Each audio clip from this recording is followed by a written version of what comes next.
বন্ধুরা, আপনারা কি কখনো ভেবে দেখেছেন যে বিদ্যুতের সাহায্যে আমাদের পুরো বাড়ি আলোকিত হয়, ফ্যান ঘোরে, মোবাইল চার্জ হয় এবং সারা পৃথিবীর বিশাল সব কলকারখানা চলে, তা আসলে তৈরি হয় কিভাবে? আমরা প্রতিদিন শুধু একটা সুইচ অন করি আর নিমেষেই আলো জ্বলে ওঠে। কিন্তু এই একটি সুইচের পেছনে যে বিশাল রোমাঞ্চকর এবং কিছুটা জটিল গল্প লুকিয়ে আছে, তা হার মানাবে যে কোনো সায়েন্স ফিকশনকেও। আজকের যুগে বিদ্যুৎ আমাদের জীবনের অক্সিজেনের মতো হয়ে দাঁড়িয়েছে। মাত্র 1 ঘন্টার জন্য বিদ্যুৎ চলে গেলে আমরা বুঝতে পারি এই অদৃশ্য শক্তির ওপর আমরা কতটা নির্ভরশীল। একবার ভেবে দেখুন তো, এই বিশাল বিশাল শহর, ফ্যাক্টরি, ট্রেন, হাসপাতাল এসব বিদ্যুৎ ছাড়া এক মুহূর্ত কিভাবে চলবে? আর ঠিক এই কারণেই বিদ্যুৎ তৈরি করা এবং তাকে প্রতিটি ঘরে ঘরে পৌঁছে দেওয়া বিশ্বের সবচেয়ে বড় এবং জটিল সিস্টেমগুলোর একটি। কিন্তু প্রশ্ন হলো, বিদ্যুৎ আসলে তৈরি হয় কিভাবে? এটি কি কোথাও স্টোর করে রাখা হয়, নাকি সাথে সাথেই তৈরি হয়? আর আমাদের ঘর পর্যন্ত পৌঁছতে একে কতটা লম্বা পথ পাড়ি দিতে হয়? আজকের এই ভিডিওতে নেবুলা নেশন আপনাদেরকে সহজ বাংলায় শুরু থেকে শেষ পর্যন্ত বিদ্যুৎ তৈরির এই অবিশ্বাস্য প্রক্রিয়ার আসল গল্প জানাবে, যাতে পরের বার সুইচ অন করার সময় আপনি অনুভব করতে পারেন এর পেছনে কতটা বিশাল এক সিস্টেম কাজ করছে। তবে হ্যাঁ, এমন তথ্যবহুল ভিডিও তৈরিতে আমাদের প্রচুর রিসার্চ ও পরিশ্রম করতে হয়, তাই পুরো বিষয়টি পরিষ্কারভাবে বুঝতে ভিডিওটি শেষ পর্যন্ত অবশ্যই দেখবেন। চলুন শুরু করা যাক। বিদ্যুৎ তৈরির 3টি প্রধান ধাপ। পুরো প্রক্রিয়াটিকে সহজে বোঝার জন্য আমরা একে 3টি ভাগে ভাগ করেছি। বিদ্যুৎ উৎপাদন বা জেনারেশন, কিভাবে বিদ্যুৎ তৈরি হয়; বিদ্যুৎ পরিবহন বা ট্রান্সমিশন, কিভাবে একে বহু দূর পর্যন্ত পাঠানো হয়; বিদ্যুৎ বিতরণ বা ডিস্ট্রিবিউশন, কিভাবে তা আমাদের ঘর পর্যন্ত পৌঁছায়। পর্ব 1, বিদ্যুৎ আসলে তৈরি হয় কিভাবে। বন্ধুরা, বিদ্যুৎ তৈরির সবচেয়ে মূল বৈজ্ঞানিক সূত্রটি হল শক্তির রূপান্তর।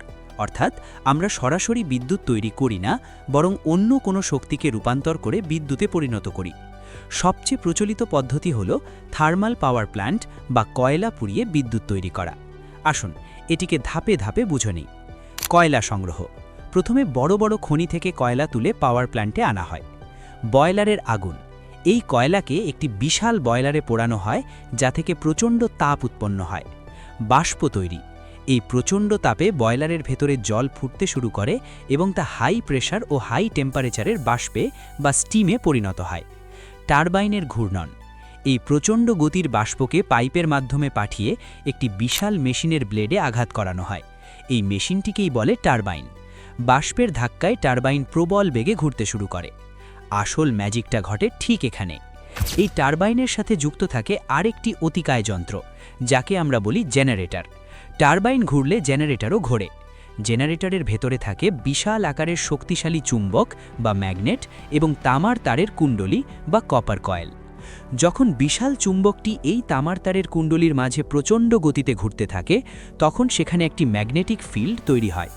এই চৌম্বক ক্ষেত্রের পরিবর্তনের ফলে তামার তারের ভেতরে থাকা ছোট ছোট ইলেকট্রনগুলো পাগলের মতো ছুটতে শুরু করে। ইলেকট্রনের এই তীব্র দৌড়াদৌড়ি বা স্রোতকেই আমরা বলি বিদ্যুৎ।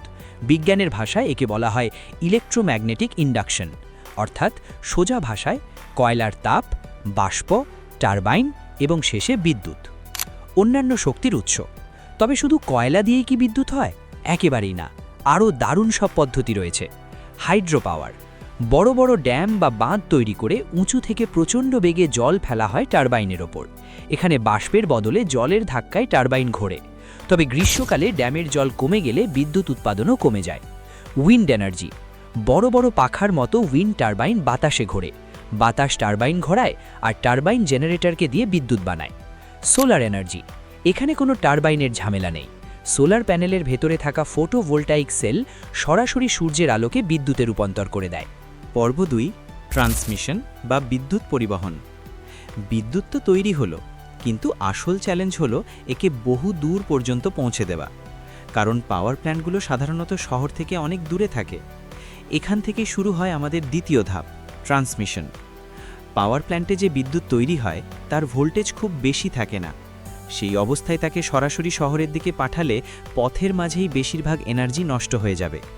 তাই এখানে একটি জাদুকরী যন্ত্র ব্যবহার করা হয়, যার নাম ট্রান্সফরমার। Step up transformer. এই মেশিনটি পাওয়ার প্ল্যান্টের বিদ্যুতের ভোল্টেজকে কয়েক লক্ষ ভোল্ট পর্যন্ত বাড়িয়ে দেয়। High voltage line. এরপরে এই হাই ভোল্টেজ বিদ্যুৎকে বড় বড় লোহার টাওয়ার এবং মোটা তারের মাধ্যমে শত শত কিলোমিটার দূরে পাঠানো হয়। ভোল্টেজ বেশি থাকলে লম্বা রাস্তায় বিদ্যুতের অপচয় বা এনার্জি লস অনেক কম হয়। পর্ব ৩, ডিস্ট্রিবিউশন বা বিতরণ। বিদ্যুৎ যখন দীর্ঘ পথ পাড়ি দিয়ে আপনার শহরের কাছাকাছি পৌঁছায়, তখন শুরু হয় তৃতীয় ধাপ, ডিস্ট্রিবিউশন। লক্ষ লক্ষ ভোল্টের বিদ্যুৎ সরাসরি আপনার ঘরে দিলে সব যন্ত্রপাতি চোখের পলকে পুড়ে ছাই হয়ে যাবে।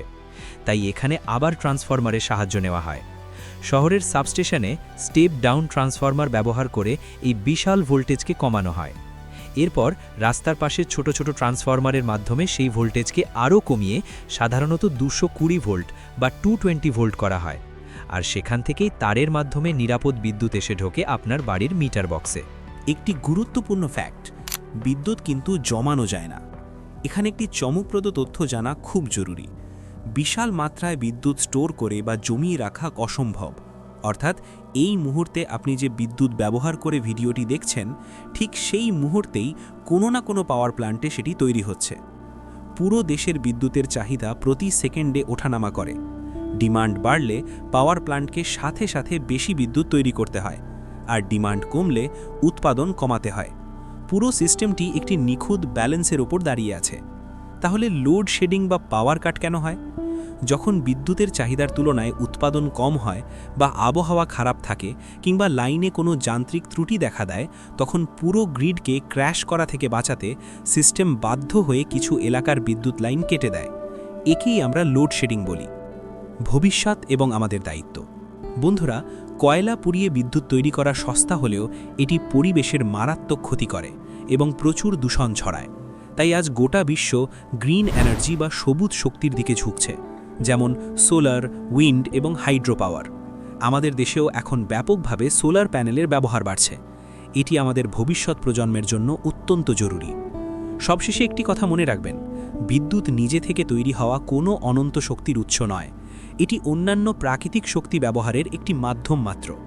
আমাদের প্রাকৃতিক সম্পদ সীমিত, তাই অকারণে লাইট ফ্যান জ্বালিয়ে রাখা থেকে বিরত থাকুন। আপনার বাঁচানো 1 ইউনিট বিদ্যুৎ ভবিষ্যতে বড় কোনো পরিবর্তন আনতে পারে। পরের বার যখনই ঘরে কোনো সুইচে হাত দেবেন, একবার অন্তত ভাববেন এই ছোট্ট একটা বাটন অন করার পেছনে হাজার হাজার মেশিন এবং লক্ষ লক্ষ মানুষের অক্লান্ত পরিশ্রম জড়িয়ে আছে। বন্ধুরা, এই ছিল নেবিউলা নেশনের আজকের নিবেদন। আশা করি এখন আপনারা খুব সহজেই বুঝতে পেরেছেন বিদ্যুৎ কিভাবে তৈরি হয় আর কিভাবে আমাদের ঘর পর্যন্ত পৌঁছায়। কমেন্ট করে অবশ্যই জানাবেন আপনি কোন শহর বা গ্রাম থেকে আমাদের এই ভিডিওটি দেখছেন, আর এই তথ্যগুলো আপনার কেমন লাগলো। ভিডিওটি ভালো লাগলে একটি লাইক দিতে ভুলবেন না। এমন আরও পাওয়ারফুল বিজ্ঞান ও রহস্য রোমাঞ্চে ভরপুর ভিডিও দেখতে এখনই নেবিউলা নেশন চ্যানেলটি সাবস্ক্রাইব করে বেল আইকনটি বাজিয়ে দিন। আজকের মতো বিদায় নিচ্ছি। স্ক্রিনে ভেসে ওঠা এই দুটি ভিডিও অবশ্যই দেখে নিন, এগুলো আপনার দারুণ কাজে আসবে। দেখা হবে নতুন কোনো ভিডিওতে।